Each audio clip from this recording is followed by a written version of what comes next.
Vous cherchez un exemple d'utilisation d'un ampli opérationnel? Bien, je construis un petit préampli de microphone utilisant un ampli up.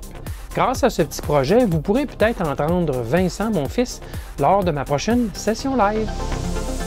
Bidouilleur, salut, on me donne 1,04 ohms. Le condensateur électronique. Quelle est la différence? On ne pourra pas faire des mesures en décibels, sentez-moi ça. Bidouilleur, salut. J'aimerais pouvoir supporter 2 microphones en simultané sur mon combiné de cartes de son et mélangeur Behringer Xenix 302 USB. Ce n'est pas présentement possible car le mélangeur ne possède qu'une entrée micro, mais il y a une entrée niveau ligne de disponible.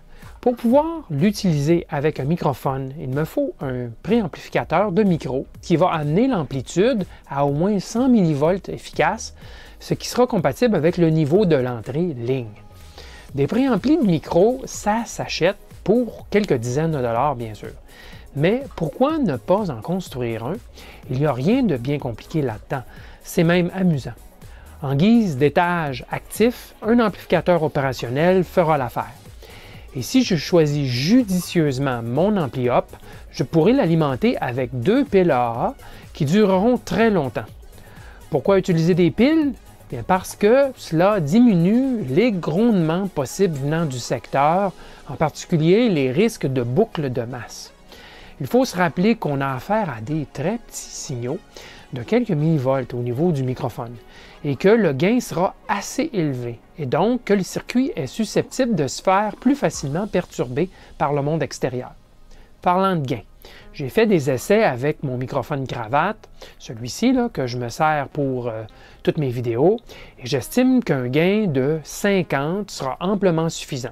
Un gain de 50 veut dire que l'amplitude de sortie sera 50 fois plus grande que le signal originel. OK, alors je vous présente le circuit que j'ai sélectionné pour faire le travail. Alors le circuit est très simple, hein? C'est un ampli opérationnel dans sa configuration de base inverseur, tout simplement, avec un couplage capacitif en entrée et en sortie pour être certain qu'il n'y a pas de tension qui arrive du micro, ni de tension qui reviendrait, qui remonterait de l'entrée ligne sur laquelle on va connecter le préamplificateur. Non plus qu'on va envoyer une tension dans l'entrée ligne. Donc, j'ai mis des condensateurs d'1 microfarad, ce qui va laisser passer toute l'audio à toute fin pratique. Là. Il ne devrait pas y avoir de trouble. Sinon, bien, on peut changer la valeur. Si on veut couper les graves, on peut diminuer cette valeur-ci si on veut vraiment changer la tonalité du son. Ensuite, j'ai mis une résistance de 1 kΩ en entrée. Donc, c'est donc une entrée d'impédance 1 kΩ.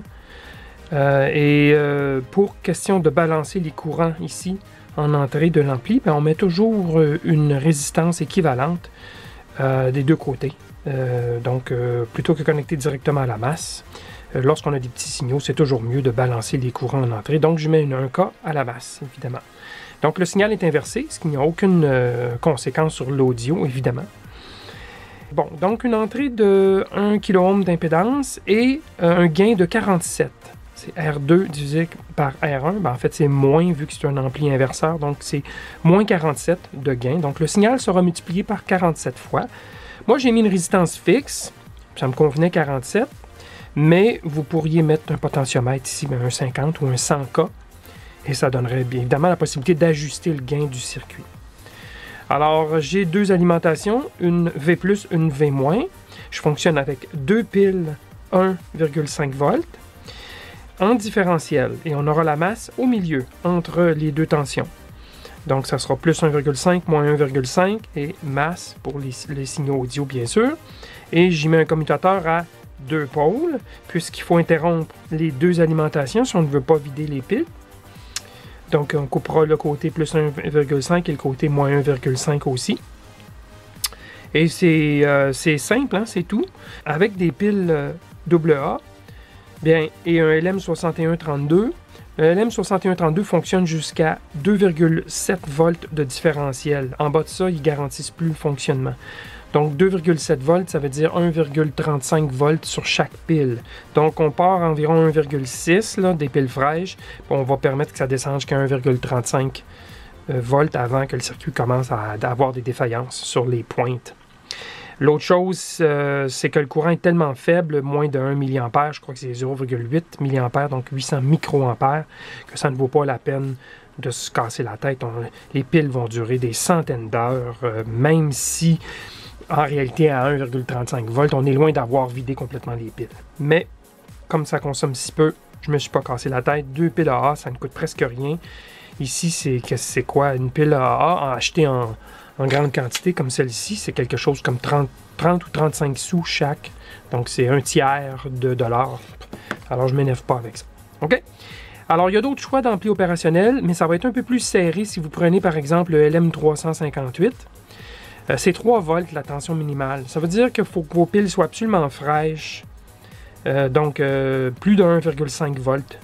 Et ça va fonctionner. Mais si vous mettez des piles de 1,4 volts, le circuit va vraiment écrêter sur le côté positif. Donc, ça ne fonctionne pas bien de ce côté-là. Alors, c'est la solution la moins chère, mais il faut vous assurer que vos piles soient absolument fraîches. Sinon, il y a la solution que moi j'avais déjà en stock, le LM6132, qui vaut environ 3 $. Un ampli up qui descend jusqu'à 2,7 volts et qui est de rail to rail, donc il va fonctionner d'un rail, d'une tension à l'autre complètement sur la sortie et à l'entrée aussi. Et si vous voulez une solution encore plus exotique qui baisse beaucoup plus bas en tension et qui consomme 1 microampère, donc les batteries vont durer pour toujours, ça serait un LT1494. Mais on parle d'un amplificateur à 5, 6 ou 7 $ américains. Facile là, pour un seul ampli. Donc ça commence à être assez cher. Mais c'est vraiment la solution ultime. Il y en aurait certainement d'autres des amplis. J'ai pas fait une recherche exhaustive, c'est ce que j'avais en stock. Donc j'ai décidé de choisir le LM6132. Mais il faut que vous preniez quelque chose qui consomme peu, qui descend beaucoup plus bas qu'un 1,5 volts. Sinon, vous devriez peut-être mettre 2 piles de chaque côté. Vous pourriez aussi monter le circuit en alimentation simple. À ce moment-là, il faudra que vous polarisiez le point ici, à mi-chemin entre les deux alimentations, entre le 0 et, mettons, vous prenez une pile 9 volts, il faudrait que ce point ici soit à 4,5 volts. Donc, vous feriez un diviseur résistif, comme ça, entre votre 0, donc la masse, et le plus 9. Vous metteriez deux valeurs égales, mettons 10K de résistance, 10K, ou 1K, 1K, ou 2K, 2K. 2K, 2K, ça ramènerait à 1K au total, donc ce qui serait une bonne idée par rapport à la balance de courant. Et vous auriez 4,5 volts en attachant ce point ici, plutôt que cette résistance-là à la masse. Et là, vous seriez polarisé à mi-chemin et ça fonctionnerait aussi bien. Mais moi, j'ai décidé d'y aller avec des batteries 1,5 volts en différentiel comme ça, tout simplement. Alors, je vous montre les pièces et ensuite, je fais l'assemblage. Bon, ça, c'est les pièces que j'ai choisies, là. On va commencer par les choses les plus grosses, puis on va enlever ça du chemin. Alors, j'ai choisi un boîtier ici en plastique qui est assez gros. C'est un boîtier Hammond, parce que je vais y loger les piles quand même, là, et le circuit. Et il va y avoir un commutateur. Je le prends en plastique. Il y en a qui me diraient vous devriez prendre un boîtier en métal là, pour créer un blindage. Bon, écoutez, là, c'est fendre les cheveux d'après moi. Moi, ça va me suffire. D'ailleurs, le circuit est tout petit, donc les risques qu'il y ait de l'interférence ou quoi que ce soit, j'aime mieux que le boîtier soit flottant en plastique et qu'il n'y ait pas de risque de court-circuit à l'intérieur avec les différents éléments qui pourraient bouger. Là. Donc, c'est un choix personnel. Mais c'est un boîtier que j'avais déjà, quelques dollars, un boîtier comme ça. OK, pour la sortie, je vais la brancher directement. Je pourrais m'installer 2 bornes RCA sur le boîtier, puis... Bon, je vais vous dire, là, ça va aller directement dans une entrée ligne, soit sur un amplificateur, soit sur une console de mixage. Donc, je vais tronquer des fils comme ça ne vaut rien, ou à peu près. Et je vais connecter à l'intérieur directement sur l'ampli up. Les deux signaux seront branchés sur la sortie de l'ampli opérationnel. OK? Alors, ça va régler le problème. Fais ça simple, pourquoi se casser la tête? Ensuite... bloc pile, c'est un bloc pile 2 piles AA, mais on a évidemment juste une sortie 3 volts ici. Donc, je vais aller chercher ici le contact intermédiaire, donc qui relie les deux piles. Je vais devoir aller me souder sur la broche ici au centre. On voit peut-être pas très bien, là, qui relie les deux piles. Alors, je vais me sortir ça va être ma masse. Okay? Qui vont me permettre d'avoir une alimentation différentielle. Ensuite, j'ai un commutateur double pôle, évidemment, 2 rangées de contacts, puisque je dois éteindre le plus 1.5 et le moins 1.5. OK. Interrupteur à bascule. Prise stéréo. Sur le microphone cravate que j'ai, c'est une fiche 3,5 mm à 4 contacts, mais une prise 3,5 mm stéréo va faire le travail dans mon cas, puisque c'est le contact du bout que je dois aller chercher et la mise à la masse à l'autre extrémité. Les contacts du milieu ne servent pas, là. C'est un simple microphone. Je l'ai essayé, ça fonctionne bien. Alors, je vais utiliser ceci monté sur le boîtier, par contre. OK? Ça pourra servir d'une entrée, si je voulais, là, une entrée stéréo. Mais en tout cas, le but, moi, c'est vraiment de prendre mon microphone cravate et d'amplifier le son. Donc, je vais monter ça sur le boîtier. Et il reste la plaquette que j'ai déjà partiellement montée. J'ai mon LM6132. Que j'ai mis sur un support. Vous voyez le support noir en dessous. J'aurais pu, si j'avais eu la pièce en format DIP 8 comme celui-ci, ben, j'aurais pas eu à utiliser cette petite plaquette ici de conversion de SOIC 8, un montage en surface, à DIP 8. Il a fallu que j'utilise cette plaquette puisque je n'avais pas l'ampli up en format DIP 8. Donc, mais sinon, ça aurait été un DIP 8 directement dans le support, pas de problème.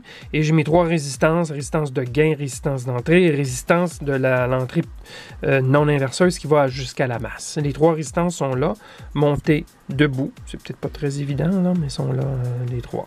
Et condensateur d'entrée, condensateur de sortie. C'est assez simple comme montage. Je l'ai monté sur une plaquette à trous, comme ça, comme vous voyez, qui sont plaquées, donc on soude directement.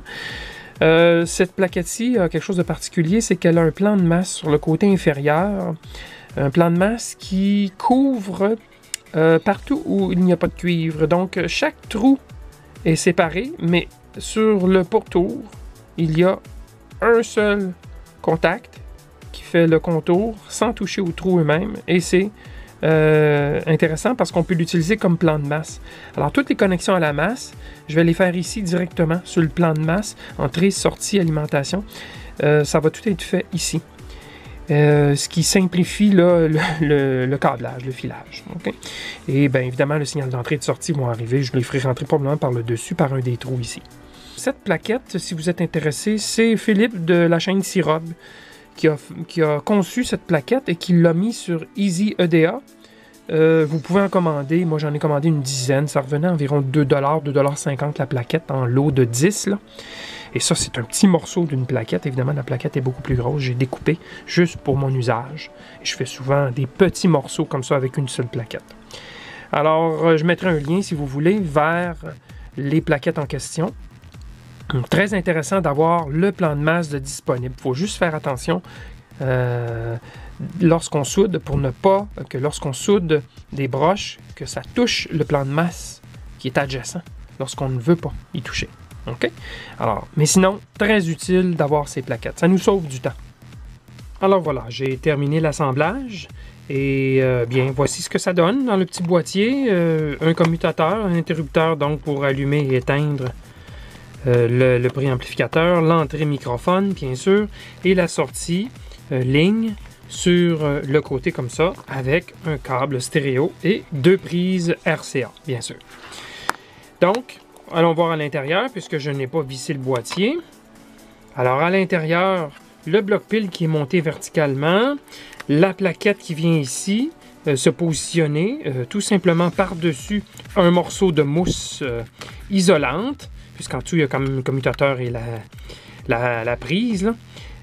Donc, le petit PCB tel que vous l'aviez vu, donc assemblé et connecté avec commutateur et bloc pile. Et la sortie, bien, tout simplement, j'ai connecté les 2 sorties en parallèle, la voie gauche et la voie droite, en parallèle. Et c'est ce qui s'en va à l'autre bout ici. Alors, c'est assez simple comme montage quand même. Je peux vous montrer ce que ça a l'air en dessous, bien sûr, si ça vous intéresse. Voilà. Donc, voilà à l'intérieur. Le commutateur et la prise 3,5 mm pour l'entrée. La sortie, bien, tout simplement, le fil, je le pince ici. dans une fente que j'ai creusée avec une lime. Et ça tient quand même très solidement. Une fois le couvercle mis en place, ben, ça contribue à pincer et à maintenir le câble ici en position. Alors, c'est tout. Eh bien voilà, vous m'entendez présentement via le préampli que j'ai construit et pour vous le démontrer, je l'ai allumé. Ben, le son, comme vous voyez, est fort, clair et sans grondement là, évident. Mission accomplie donc. Vous avez constaté aussi que j'ai gardé le circuit au strict minimum, ampli up et résistance de gain, bon, avec évidemment les petits condensateurs de couplage en entrée et en sortie. Là. Je voulais garder le circuit super simple pour mon application bien précise, qui est celle de mon microphone ici dans le studio. Si vous construisez ce circuit et souffrez d'interférences de toutes sortes là, par la suite, il serait sans doute préférable d'y ajouter un condensateur de découplage de 1 nanofarad entre l'entrée et la masse et aussi en parallèle sur la résistance de gain de 47K. Question d'étouffer les signaux HF, les signaux de haute fréquence qui pourraient venir perturber l'amplificateur. Aussi, comme c'est souvent le cas, il y aurait d'autres possibilités pour répondre aux besoins que j'avais moi aujourd'hui. Différentes configurations d'ampli, l'utilisation d'un transformateur d'isolement, alimentation sur le secteur, fourniture d'alimentation à des microphones pour PC, ajout d'un rhéostat de gain et j'en passe. Si vous avez d'autres idées, ben, n'hésitez pas à commenter cette vidéo ou, bien sûr, à mettre des commentaires sur le forum Électrobidouilleur.